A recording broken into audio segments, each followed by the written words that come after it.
And joining me now is David Hawkins. He's the editor of the Fulcrum here in Washington, D.C. And David, Tuesday is New Hampshire primary. We're hoping that we get results in a little bit more efficient manner than we did last week with Iowa.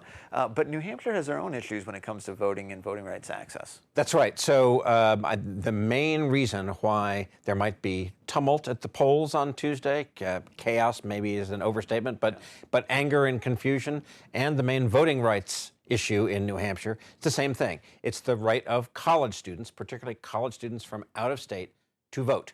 Up until 2 years ago, there was no question that wherever you came from, if you went to college in New Hampshire, you could vote in the New Hampshire primary. 2 years ago, the Republicans who were then in charge of the state legislature enacted a law that has caused some confusion. It seemed like the intent of it was to say that in order to vote in New Hampshire, you had to establish residency in New Hampshire, and in order to do that, you may have had to get a driver's license or register your car in New Hampshire.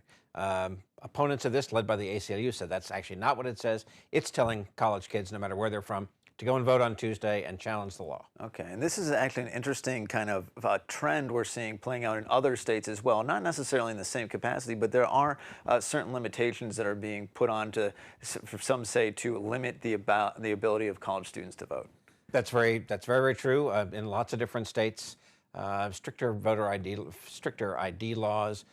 Some places that don't allow you to use your student ID as an ID at the polling places. Even, for example, on Super Tuesday, which is March 3rd, that's spring break, as it turns out, in a lot of states, including North Carolina, pretty pivotal state. So yes, there have been lots of efforts to tamp down on the youth vote. We should say that New Hampshire is what they call an open primary. Yeah. The New Hampshire Republicans that wrote this law didn't really care about the primary. They were more concerned about what happens in November, because those Republicans who lost the law then lost control of the legislature 2 years later. Sure.